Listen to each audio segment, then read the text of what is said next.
this is MK Williams. I'm an author and independent publisher, and today I'm going to be bringing you some hot tea. Okay, I really still don't get this whole tea thing. Is it complaining? Is it just my thoughts? I don't know, but this is the world we live in, so I'm trying to figure it out. But anyway, so today I'm going to be talking more about KDP, expanded distribution, and third-party resellers. So I've talked about this before, but I've got some tea to spill on it, or just things to say. I have some things to say on it, and I want to feel warm and cozy because it's kind of a gloomy day right now. But I'm really hoping that Amazon will change some of their policies soon. I don't really have an exact suggestion, but it's definitely been a little frustrating.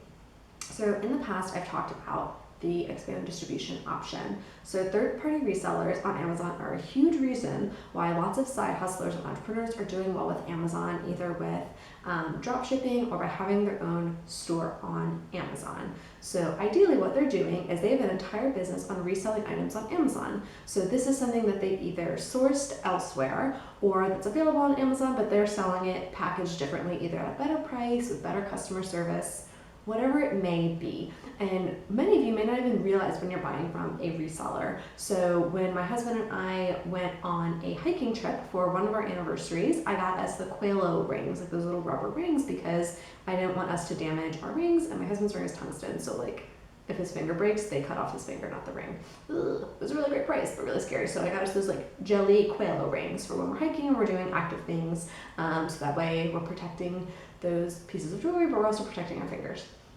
So when I got it, I got all these emails from this third-party reseller, like, oh, post photos with it, tell us about it, like, be sure to leave a review. And I was like, that's kind of weird that Amazon's saying this, but oh, it was actually the third-party reseller, which is the whole point of that story.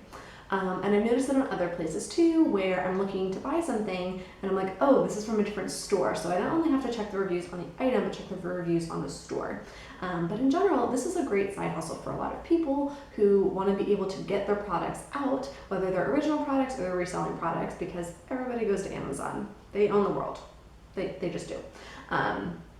So it's really beneficial for others. So I definitely don't want to like poo-poo third-party resellers, because most of them are very ethical. They're offering a better product, they're offering better service, and they're offering something unique and creative to that audience. Okay, so that's everything on resellers. So I talked about expanded distribution through KDP in a previous video when I put my third novel, my suspense thriller Enemies at Peace, on expanded distribution. And in general, you know, I noticed that there are third-party resellers listing my books for $40. Okay, somebody could have bought it brand new for $9.99 through Amazon. Like, why would anybody buy a used copy of my book for $40? Like, doesn't even make sense.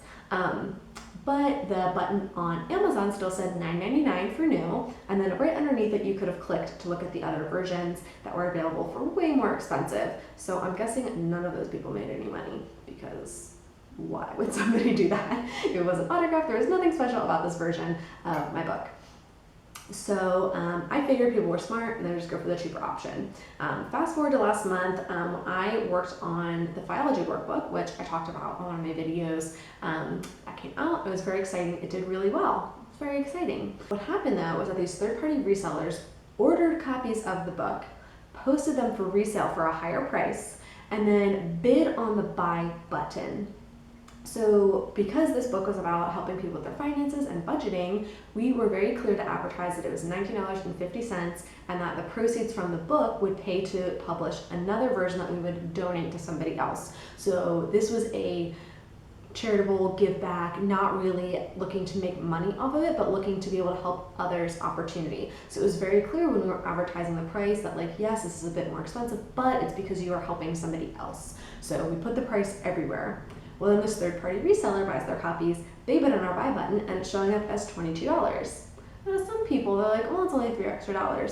No. Because when you're going out and telling your customer that something is a given price and here's the reason behind it, when they come onto Amazon and they're like, whoa, this is $22, it's very confusing. Then they have to click the bottom button underneath the buy button to go and see the brand new version from us to buy it. So it's adding another step for the customer who's already not happy because they're not seeing the price that was advertised to them. Then they have to go and take an extra step, hopefully, to find it. Hopefully they haven't just clicked off, and then they have to click order. So this was not a good experience for the customer. And naturally, being the publisher, the author called me and was like, what's going on? So I called Amazon, and again, great customer service on Amazon's part. They were timely, they were courteous, they were very helpful. But effectively what they said is that because this reseller bid on the button and won the bid, they couldn't change it. That was their policy. So it was really frustrating because we started to see our sales drop. Because suddenly, okay, well, hey, here's the price, you go to the page, no, not that price. So people were abandoning, they just weren't purchasing, so it was really bad, and it almost seemed like, was the reseller trying to get people to not buy the book?